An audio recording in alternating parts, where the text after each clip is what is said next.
আজকে আমি একটা হাড় হিম করা ঘটনা নিয়ে তোমাদের সাথে কথা বলবো। যদিও ঘটনাটা আমাদের দেশের নয়, আমাদের পাশের দেশের ঘটনা। তবে এরকম ঘটনা আমি আমাদের এখানেও আগে শুনেছি, তবে এতটা হাড় হিম করা সেটা মনে হয় এইবারই প্রথম শুনলাম, যে 9 মাস ধরে কোনো মানুষ ঘরে মৃত অবস্থায় পড়ে আছে, কেউ জানতেও পারলো না।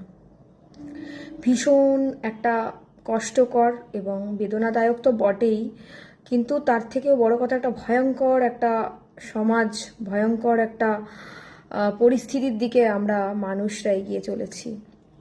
আমরা মানুষেরা শুধু সফলতার পেছনে ছুটে যাচ্ছি, কে কত ভালো রেজাল্ট করবে, কে কত ভালো চাকরি করবে, কে কত বড় ভালো লাইফস্টাইল লিড করবে, এই দিকেই আমরা ব্যস্ত। বাট আমরা যে সোশ্যাল ব্যাপারটা, মানুষজনের সাথে মেশা, মানুষের মনে জায়গা করে নেওয়া, যে কটা দিন আমাদের না দেখতে পেলে আমাদের খোঁজ নেবে, এমনভাবে কোনো মানুষের সাথে সম্পর্ক স্থাপন করতে আমরা পারি না। কারণ বেশিরভাগ মানুষেরাই এখন আমরা ওর থেকে এই কাজটা আমার হবে, ওর সাথে কথা বললে এই কাজটা আমার হাসিল হবে, এতটা আমি ইনকাম করতে পারবো, মানে সবটাই স্বার্থপরের সাথে স্বার্থপর ব্যাপার একটা জড়িয়ে থাকে। সব সব কথাবার্তা, কমিউনিকেশন, কারোর সাথে একটু কথা বললেও কেউ ভাবে যে আমি ওকে এতটা টাইম দিলাম, তার বিনিময়ে আমার কি লাভ হবে। আর এইভাবেই মানুষ মানুষের সাথে মেশে বলে কেউ কারোর আর কোনো খোঁজ রাখে না। যখন একটা মানুষ একটা মানুষের সাথে নিঃস্বার্থভাবে মিশবে, তখন সেই নিঃস্বার্থ ভালোবাসা বা নিঃস্বার্থ বন্ধুত্ব, এই নিঃস্বার্থ সম্পর্কগুলোই একটা মানুষের প্রতি চিন্তা আনে। এবং সেই চিন্তা থেকেই কয়েকদিন পর মানুষটাকে দেখতে না পেলে মনে হয়, আরে বাবা, মানুষটাকে তো দেখছি না, কোনো খবর পাচ্ছি না, তো ঠিক আছে, তো একটা টেনশন কাজ করে। তখনই কিন্তু মানুষ মানুষের খবর নেয়।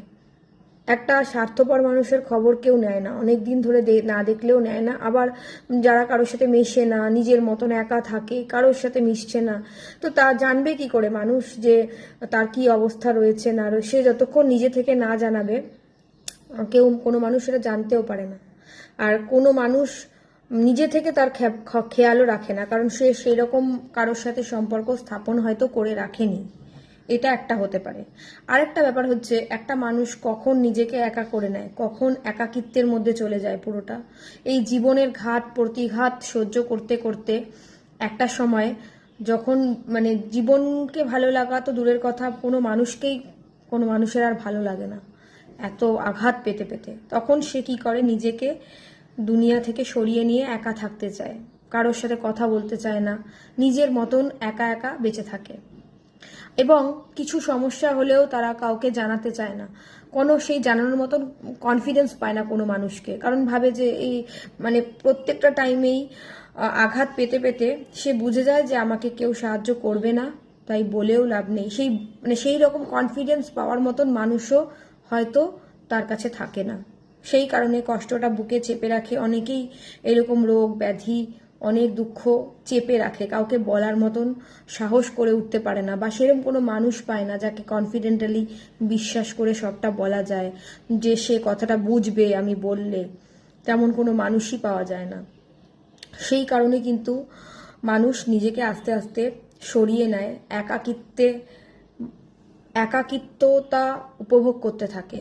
কিন্তু এতটাও একা হয়ে যাওয়া উচিত না, যার ফলে 9 মাস মানুষটা ঘরে মরে পড়ে আছে, কেউ একবার তার পরিবারও কেউ খবর নিল না।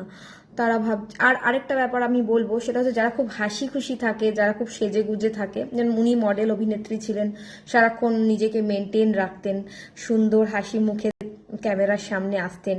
তো যারা এরকম ইতিবাচক একটা প্রভাব বিস্তার করে থাকে, একটা গুড ভাইব স্প্রেড করে, হাসি খুশি থাকে, চট করে তাদেরকে নিয়ে না কেউ খারাপ ভাবতেও পারে না যে তারাও মরতে পারে। এ তো খুব হাসি খুশি আছে, তো ভালোই আছে, এর কোনো প্রবলেম নেই। কার ভিতরে কি চলছে তার হাসি মুখ দিয়েই কিন্তু বিচার করা যায় না। অনেকের ভিতরেই অনেক কষ্ট চলে, তারপরেও সে হাসি খুশি আছে। আবার অনেকেই অল্প দুঃখতেই সারাক্ষণ মুখ গোমড়া করে থাকে, কিছুই যেন তার মানে ভালো চলছে না, অথচ ওই হাসি খুশি মানুষটার হয়তো সেই গোমড়া মুখ মানুষটার থেকে অনেক বেশি কষ্ট, তাও সে হাসি খুশি আছে। আর এই যে হাসি খুশি অ্যাক্টিভ মানুষগুলো যে মারা যেতে পারে, তাদেরও যে কষ্ট আছে, সেইটা সাধারণ মানুষ ভাবতে পারে না। তাই জন্যই হয়তো বা বাড়ির লোকেরও মনে হয়নি যে সে মারা যেতে পারে, বা সে কোনো কষ্টে আছে, বা সে নেই এই পৃথিবীতে। আর সেটা মনেই হয়নি। 9 মাস ধরে তার বাড়ির লোকও তাকে খোঁজার চেষ্টা করলো না, বা তার কোনো কাছের কোনো বন্ধু বান্ধব বা কোনো লাইফ পার্টনার কেউই নেই যে তাকে না দেখতে পেয়ে ভীষণভাবে চিন্তিত হবে, টেনশন নিয়ে নেবে এবং চলে আসবে একেবারে দেখা করতে। সেরকম তার জীবনে কেউ ছিল না। তো অদ্ভুত লাগে ব্যাপারগুলো সত্যি। এই যে আমি বলি যে এক একটা মানুষ ভাবে আমি প্রচুর বন্ধু করেছি, প্রচুর বন্ধু আছে আমার, আমার অনেক বন্ধু, কিন্তু যতক্ষণ তুমি অ্যাক্টিভ আছো, যতক্ষণ তোমার কাছে টাকা পয়সা আছে, বন্ধুদেরকে এনজয় দিতে পারছো, ততক্ষণ অনেক বন্ধু থাকবে। কিন্তু যখন তুমি অসুস্থ হবে, যখন তোমার প্রয়োজন হবে, তখন তোমার পাশে কে থাকবে সেটাই কিন্তু দেখার। তখনই তুমি বুঝতে পারবে আসলেই তোমার কোনো বন্ধু আছে কি নেই।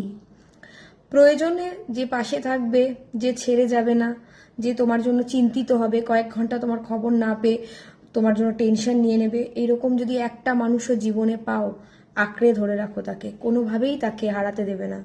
ওই হাজারটা বন্ধুর ভিড়ে ওই প্রত্যেককে হাই হ্যালো প্রত্যেক একটা সময় দেবে, কারোর নামও মনে পড়বে না। ওইরকম বন্ধুত্ব করে কোনো লাভ নেই, ওই জিনিসগুলোতে কিছুই পাওয়া যায় না।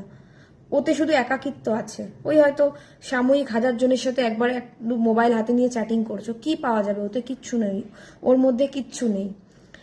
তার থেকে বেটার তুমি কোনো একটা মানুষকে জানার চেষ্টা করো, চেনার চেষ্টা করো, দেখো যে সে যদি তোমার মতন হয়, ওই রকম মানুষ, লয়াল, জেনুইন, যে হ্যাঁ এই মানুষটা এর মধ্যে মন আছে, এ আমাকে ভালোবাসুক না বাসুক, এর মধ্যে হিউম্যানিটি আছে, মানবিকতা আছে। আমার জন্য আমি বিপদে পড়লে এই মানুষটাকে কিছু যদি বলি, সে নিজে এগিয়ে আসবে অথবা কয়েকজনকে এগিয়ে দেবে, চুপ করে যাবে না। এইরকম ভালো মানুষদের খুঁজে নিতে হবে, যাদের মনে দয়া মায়া আছে, যাদের মনে সোসাইটির জন্য ভাবনা আছে, যারা স্বার্থপর না, যাদের মধ্যে ধর্মজ্ঞান আছে। ধর্ম মানে শুধুমাত্র জাতপাত বিচার করা না, ধর্ম মানে মানুষ হয়ে মানুষকে ভালোবাসা। মানুষ কেন, জীব জন্তু সবাইকে ভালোবাসা, প্রকৃতিকে ভালোবাসা, নেচারকে ভালোবাসা।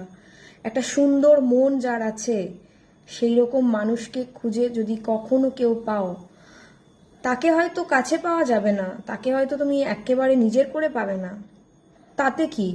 তার সংস্পর্শে, মানে তার কথা যদি শোনো, বা তার সাথে একটু হয়তো কন্টাক্ট আছে, কোনো বিপদে পড়েছো, জানাতে পারছো তাকে, অ্যাটলিস্ট এইটুকু সুযোগ তুমি পেয়েছো, ভাববে অনেক। কারণ ওইটুকুই তা তোমার কাছে অনেক। কিন্তু একটা খারাপ মানুষ, একটা স্বার্থপর মানুষ যদি তোমার পাশেও থাকে, বিপদে তোমাকে কোনো হেল্প করবে না। তো এগুলো ম্যাটার করে, অনেক কিছু চিন্তা ভাবনা করে এগোতে হয়। জীবন কিন্তু যতটা কঠিন, আবার ভালো মানুষদের সংস্পর্শে থাকলে ততটা সহজও হয়। এবার বুঝে নিতে হবে, আমাদেরকে নিজেদের বুদ্ধিমত্তা ইউজ করতে হবে।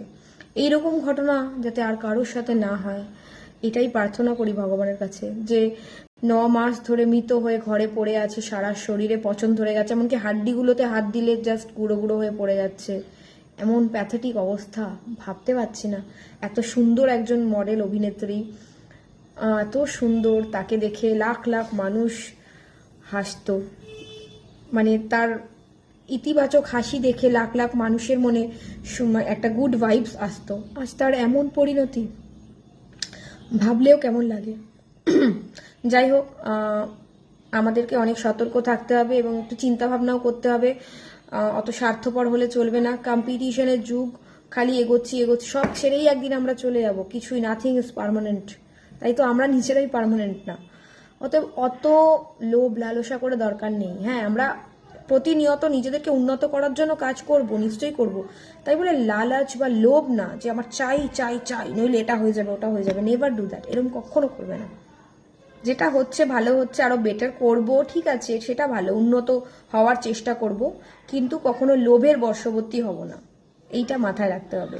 ভিডিওটা যারা লাস্ট অবধি দেখবে, বোঝার চেষ্টা করবে, তাদেরকে আগাম শুভেচ্ছা জানিয়ে রাখি। কারণ যারা ভালো কথা শুনবে, ভালো ভাববে, তাদের অবশ্যই ভালো হবে। হরে কৃষ্ণা, হরে কৃষ্ণা, হরে কৃষ্ণা। দেখা হবে তোমাদের সাথে পরবর্তী ভিডিওতে। টাটা।